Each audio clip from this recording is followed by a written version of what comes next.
13 साल के बच्चे के बारे में जानते हो जिसने न्यूज़पेपर बेचकर छोटे मोटे काम करके उन पैसों को इकट्ठा करके उन पैसों को शेयर मार्केट में लगाकर आज वही लड़का दुनिया के सबसे अमीर लोगों में से एक है। आप में से बहुत सारे लोगों को तो इनका नाम फटाक से याद आ गया होगा, वॉरेन बफे। इस उम्र में जहाँ बाकी बच्चे मौज मस्ती कर रहे थे, ये भाई साहब शेयर्स को खरीद कर उन्हें बेच रहे थे और आज यही लड़का दुनिया के सबसे अमीर लोगों की लिस्ट में 8वें नंबर पर आता है। कुछ समय पहले तक तो ये दुनिया की टॉप 3 सबसे अमीर लोगों में से एक थे। हालांकि कोविड में इन्होंने बहुत सारा पैसा डोनेट किया जिसकी वजह से ये इस लिस्ट में थोड़ा पीछे रह गए। अगर आप दुनिया के सबसे अमीर लोगों की लिस्ट उठाकर देखो तो उसमें आपको कोई भी सेलिब्रिटी या फिर कोई क्रिकेटर नहीं मिलेगा, जबकि फेमस सेलिब्रिटीज को मूवी में एक्टिंग करने के करोड़ों रुपए मिल जाते हैं। यहाँ तक कि जो एडवर्टीजमेंट से पैसा मिलता है वो अलग। विराट कोहली जैसे क्रिकेटर्स जिनकी ब्रांड वैल्यू बहुत ज्यादा है वो भी इस लिस्ट में बहुत दूर है। यहाँ तक कि रोनाल्डो, मेसी जैसे फुटबॉल प्लेयर जो किसी भी क्लब से खेलने के लिए कई मिलियन डॉलर्स ले लेते हैं, तब भी ये लोग इस लिस्ट में बहुत दूर है। इस अमीर लोगों की लिस्ट में 2 तरह के लोग सबसे ज्यादा होते हैं। पहले होते हैं बिजनेसमैन जो अपना खुद का बिजनेस करते हैं। दूसरे होते हैं इन्वेस्टर्स जो उन्हीं लोगों के बिजनेस में अपना पैसा इन्वेस्ट करते हैं। अब देखो, एक बिजनेसमैन को एक बिजनेस करने के लिए बढ़िया सा आइडिया चाहिए जिसके ऊपर वो कई साल मेहनत करता है, रिसर्च करता है। इसके बाद जाकर वो उस बिजनेस पर बहुत सारा पैसा लगाता है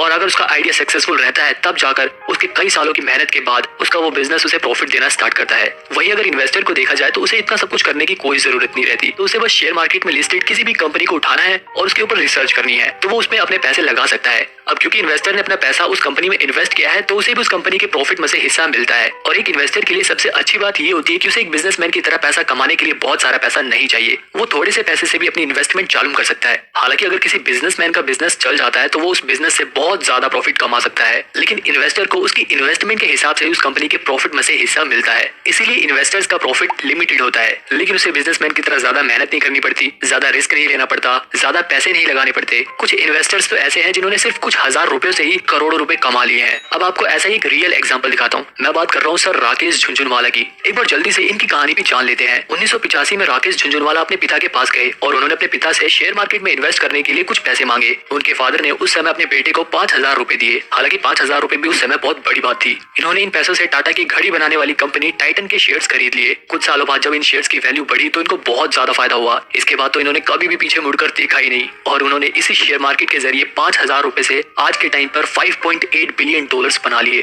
अभी जल्दी ही जब राकेश झुनझुनवाला सर मरे तब वो इस दुनिया के 438वें सबसे अमीर इंसान थे। सिर्फ राकेश झुनझुनवाला सर ही नहीं बल्कि ऐसे बहुत सारे इंडियंस हैं जिन्होंने शेयर मार्केट के जरिए बहुत ज्यादा पैसे कमाए। लेकिन फिर भी आपको एक इंटरेस्टिंग बात बताऊं, अमेरिका में जहाँ 56% लोग शेयर मार्केट में इन्वेस्ट करते हैं वही इंडिया में सिर्फ 10% लोग ही शेयर मार्केट में इन्वेस्ट करते हैं। अब देखो, इन नंबर्स के कम होने के बहुत सारे रीजन हैं जिनके बारे में हम आगे वीडियो में बात करेंगे। इससे पहले मैं आपको बता देता हूँ कि ये वीडियो 4 बेसिक से लेकर काफी जरूरी शेयर मार्केट के पॉइंट्स को कवर करेंगे। पहला पॉइंट है कि आगे शेयर मार्केट में इन्वेस्ट करने से लोग इतना अमीर कैसे होते हैं, इसके पीछे का रीजन क्या है। दूसरे पॉइंट में हम बिल्कुल बेसिक तरीके से जानेंगे कि शेयर मार्केट क्या होता है, शेयर्स क्या होते हैं, शेयर मार्केट में इस्तेमाल होने वाली सभी बेसिक टर्म्स के बारे में जानेंगे। तीसरे पॉइंट में हम ये जानेंगे कि पैसे बैंक में रखें या उनकी एफडी कराएं या फिर किसी प्रॉपर्टी में इन्वेस्ट कर दे या फिर उन्हें शेयर मार्केट में इन्वेस्ट करें, कहां पर अपना पैसा लगाना सही रहेगा। इसके बाद फोर्थ पॉइंट सबसे इंपॉर्टेंट रहने वाला है क्योंकि इसके बारे में अगर किसी को नहीं मालूम तो आपको शेयर मार्केट की कितनी भी नॉलेज हो सब बेकार है। पॉइंट नंबर 1, आखिर वॉरेन बफे से लेकर इंडिया के राकेश झुनझुनवाला शेयर मार्केट से इतने अमीर कैसे बने, इसके पीछे का रीजन क्या है। इसके पीछे का कारण है टैक्स सेविंग।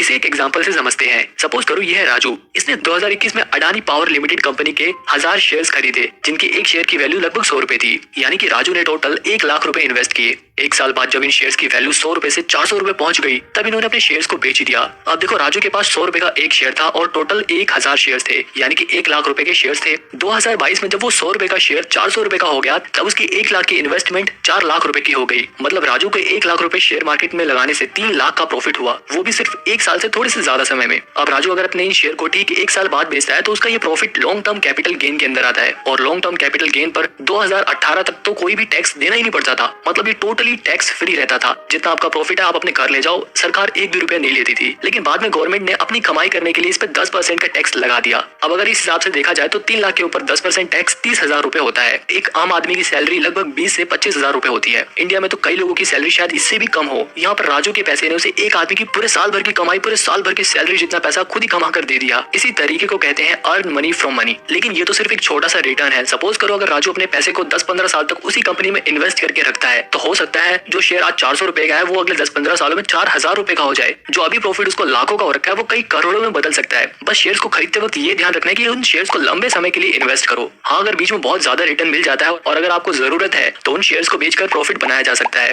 आप सोच रहे होगे कि यार ये तो हमें भी पता है कि शेयर से बहुत पैसे कमाए जा सकते हैं, लेकिन प्रॉब्लम तो यही है ना कि हमें शेयर मार्केट के बारे में कुछ भी नहीं पता, तो हम सही शेयर्स कैसे चुनेंगे। पार्ट 2 में हम यही सारी बेसिक लेकिन बहुत ही इंपॉर्टेंट चीजों के बारे में जानेंगे। अब देखो शेयर मार्केट क्या है। अगर मैं आपको सबसे सरल भाषा में बताऊं तो शेयर मार्केट बिल्कुल हमारे आसपास लगने वाली लोकल बाजार यानी कि मार्केट की तरह ही है। जैसे हम बाजार में जाकर सब्जियां खरीदते हैं, वैसे ही लोग शेयर मार्केट में जाकर शेयर्स को खरीदते हैं। लेकिन अब तो ऐसा हो गया कि आपको शेयर खरीदने के लिए कहीं जाना नहीं पड़ता, आप घर बैठे बैठे ही ऑनलाइन अपने मोबाइल से शेयर्स को खरीद सकते हो और उन्हें बेच भी सकते हो। अब सब्जियों की मंडी यानी कि सब्जी मंडी तो आपको हर गली चौराहे पर मिल जाती है, लेकिन शेयर बाजार यानी कि शेयर मार्केट आपको हर जगह नहीं मिलेगी। ये इंडिया में सिर्फ 2 ही है। पहली है नेशनल स्टॉक एक्सचेंज NSE, दूसरी है बॉम्बे स्टॉक एक्सचेंज BSE।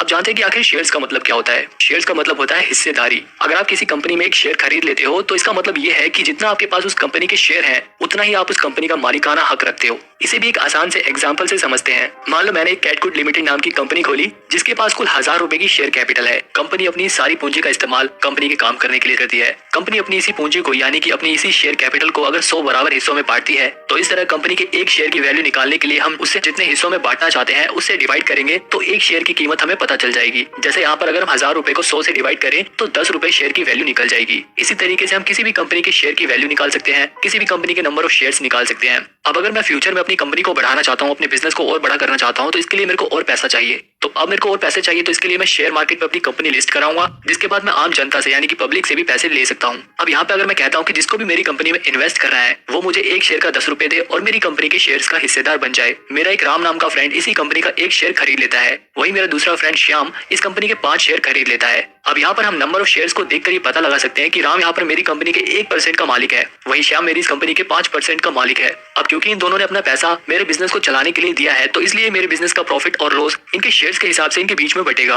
अब देखो शेयर मार्केट में इन्वेस्ट करने के 2 तरीके होते हैं। पहला तो ये होता है कि आप डायरेक्ट किसी भी अपनी मनचाही कंपनी के शेयर को पिक करो, उस पर रिसर्च करो और उसके बाद उस कंपनी के ऊपर पैसा लगा दो। दूसरा तरीका होता है इनडायरेक्ट। ये तरीका उन लोगों के लिए सबसे बेस्ट है जिनके पास शेयर पर रिसर्च करने का टाइम नहीं होता। अब ऐसे लोग अपना पैसा म्यूचुअल फंड्स में लगाते हैं, जिसके अंदर एक्सपर्ट्स उन पैसों को अलग अलग शेयर्स में इन्वेस्ट करते हैं ताकि आपको बेहतर रिटर्न मिल सके। अब बात करते हैं पॉइंट नंबर 3 की। ये तो बात बिल्कुल सच है कि पैसा बहुत मेहनत से कमाया जाता है, इसलिए 1 रुपए भी सोच समझ कर इन्वेस्ट करना चाहिए। अब आज के टाइम पे अपने पैसे सेव करने के लिए बहुत सारे ऑप्शन अवेलेबल हैं। या तो आप प्रॉपर्टी में इन्वेस्ट कर सकते हो, शेयर्स खरीद सकते हो, बहुत सारी चीजें हैं। लेकिन कहाँ पर पैसा लगाना सबसे ज्यादा फायदेमंद है, इसे भी अच्छे से समझने के लिए हम एक और एग्जांपल लेते हैं। सपोज करो ये है राम, श्याम, राजू, बाबूराव और तोतला सेठ। अब सपोज करो इन सभी के पास 1-1 लाख रुपए हैं। राम अपने 1 लाख रुपए को बैंक में जमा करा देता है, श्याम अपने 1 लाख रुपए की FD करा देता है, राजू अपने 1 लाख रुपए के शेयर्स खरीद लेता है, वहीं बाबूराव अपने 1 लाख रुपए की गोल्ड ज्वेलरी खरीद लेता है और तोतला सेठ भी अपने 1 लाख रुपए की प्रॉपर्टी खरीद के उसमें इन्वेस्ट कर देते हैं। अब देखा जाए तो राजू के पैसे बैंक में सिर्फ 4% इंटरेस्ट रेट के हिसाब से बढ़ेंगे, यानी कि उसे सिर्फ 4000 रुपए इंटरेस्ट के तौर पर मिलेंगे।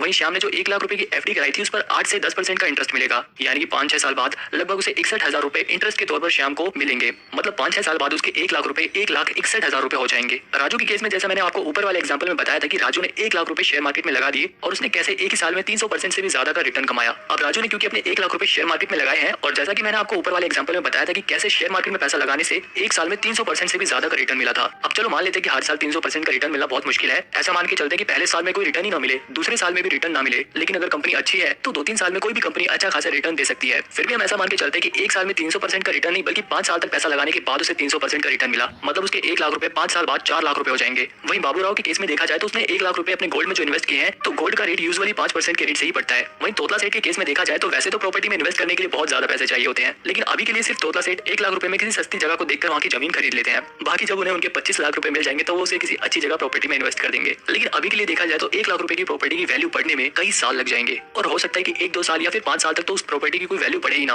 और अगर बाई चांस बढ़ती भी है तो कुछ ज्यादा नहीं बढ़ेगी, सिर्फ 5 से 10% के रेट के हिसाब से ही बढ़ सकती है। अब अगर इन सभी के रिटर्न के हिसाब से देखा जाए तो 5 साल बाद सबसे ज्यादा प्रॉफिट होगा राजू को, क्योंकि उसने शेयर मार्केट में इन्वेस्ट किया। और रिस्क के हिसाब से देखा जाए तो शेयर मार्केट के अलावा बाकी सब में कंपैरेटिवली बहुत कम रिस्क है। अब इसमें एक और इंपॉर्टेंट फैक्टर नोट करने वाला है, नॉलेज। शेयर मार्केट में इन्वेस्ट करने के लिए आपको थोड़ी बहुत नॉलेज होना जरूरी है। शेयर्स के ऊपर रिसर्च करना जरूरी है। आपको ये पता लगाना आना चाहिए, ये एनालिसिस करना आना चाहिए कि कौन सी कंपनी के शेयर फ्यूचर में ग्रो करने वाले हैं। जैसे कि शुरुआत में मैंने एग्जांपल दिया था कि राकेश झुनझुनवाला सर ने अपनी नॉलेज और एनालिसिस के हिसाब से टाइटन के शेयर चुने थे, जिनकी वैल्यू फ्यूचर में कई गुना ज्यादा बढ़ गई थी। ऐसा इसलिए हुआ क्योंकि उनका एनालिसिस बिल्कुल सटीक था। इसी तरह से आज हम एनालिसिस करके किसी भी एक सही कंपनी के शेयर को पिक कर लेते हैं तो वो हमें फ्यूचर में करोड़पति बना सकती है। लेकिन अगर कोई कहता है कि यार मैं तो इतना पढ़ा लिखा नहीं हूँ, मुझे तो शेयर मार्केट की नॉलेज ही नहीं है, या फिर अगर कोई ऐसा कहे कि मेरे पास तो रिसर्च करने का टाइम ही नहीं है, तो ऐसे लोग म्यूचुअल फंड में इन्वेस्ट कर सकते हैं। म्यूचुअल फंड्स भी बहुत तरीके के होते हैं जिनमें शेयर्स के मुकाबले कंपैरेटिवली कम रिस्क होता है। अब क्योंकि रिस्क कम होता है इसलिए रिटर्न भी कम होता है, और शेयर मार्केट में रिस्क ज्यादा होता है तो वहाँ पे रिटर्न भी ज्यादा मिल सकता है। अब ये आपके ऊपर डिपेंड करता है कि आप अपने पैसे कहाँ इन्वेस्ट करते हो। बस बैंक अकाउंट में ज्यादा पैसे कभी भी नहीं रखने चाहिए, क्योंकि बैंक अकाउंट में रखे पैसे हमारे कभी भी बढ़ते नहीं है, बल्कि इन्फ्लेशन की वजह से उनकी वैल्यू हमेशा कमी होती है। अब अगर आप शेयर मार्केट में या म्यूचुअल फंड में इन्वेस्ट करते हो तो क्यों करते हो,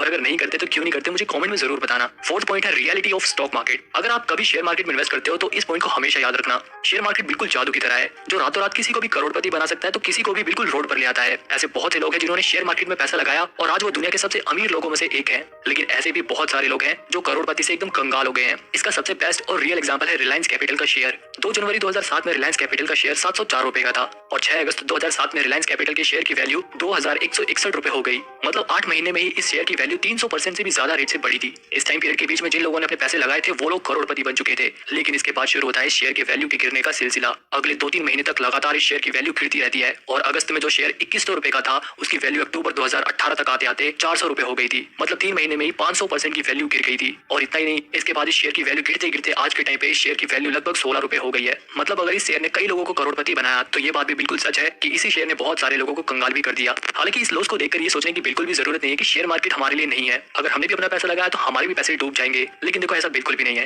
यहाँ पर मैक्सिमम इन्वेस्टर ने अपने शेयर को सही टाइम पर सेल कर दिया होगा, जिसकी वजह से उन्हें कम लॉस हुआ होगा। और ऐसी सिचुएशन में इन्वेस्टमेंट का सबसे बड़ा रूल काम आता है, don't put your all eggs in one basket. मतलब कभी भी अपने पैसे सिर्फ एक कंपनी के शेयर खरीद कर और उस कंपनी के सक्सेस के ऊपर डिपेंड नहीं रहना चाहिए, बल्कि अपनी इन्वेस्टमेंट को अलग अलग शेयर में इन्वेस्ट करके अपने पोर्टफोलियो में वैरायटी लाकर इन्वेस्टमेंट करनी चाहिए। और ये भी जरूरी नहीं है कि आप अपने सारे पैसे शेयर मार्केट में इन्वेस्ट करो। कुछ पैसे से आप गोल्ड खरीद सकते हो, कुछ पैसों को आप प्रॉपर्टी में भी इन्वेस्ट कर सकते हो, कुछ पैसों को आप म्यूचुअल फंड में लगा सकते हो। इसके अलावा हमेशा ये ध्यान रखें कि शेयर्स को लंबे समय के लिए खरीदने के अलावा समय समय पर उन कंपनीज के फंडामेंटल्स को चेक करते रहना चाहिए। ये देखते रहना चाहिए कि कहीं कंपनी में कोई गड़बड़ तो नहीं हो रही, और जैसे आपको कोई गड़बड़ नजर आती है तो आप अपने शेयर्स को सही टाइम पर बेचकर फ्यूचर में होने वाले लॉस से बच सकते हो। लेकिन ये गड़बड़ पता कैसे चलेगी? ये कैसे पता चलेगा कि कौन से शेयर फ्यूचर में ग्रो करेंगे, कहां पर पैसा लगाना सही है, कहां पर पैसा लगाने में रिस्क कम है? तो ऐसे कौन से शेयर है जहां पर कम पैसे लगाकर भी आप ज्यादा रिटर्न कमा सकते हो? ये सब जानने के लिए काम आता है फंडामेंटल एनालिसिस। जैसे कि कंपनी अगर लार्ज कैप है तो उसमें बहुत कम रिस्क होता है, अगर कंपनी मिड कैप है तो उसके अंदर ठीक ठाक रिस्क होता है, और अगर कोई कंपनी स्मॉल कैप है तो उसके अंदर रिस्क ज्यादा होता है। हालांकि प्रॉफिट के साथ भी ऐसा होता है, जहां पर रिस्क ज्यादा है वहां पर प्रॉफिट भी बहुत ज्यादा होता है, और जहां पर रिस्क कम है वहां पर प्रॉफिट भी कम ही मिलता है। और किसी भी शेयर में इन्वेस्ट करने से पहले आप उसके पी रेशियो को देख सकते हो। पी रेशियो को देखकर ये पता लगाया जाता है कि किस कंपनी में कम पैसे लगाकर भी आप ज्यादा रिटर्न कमा सकते हो।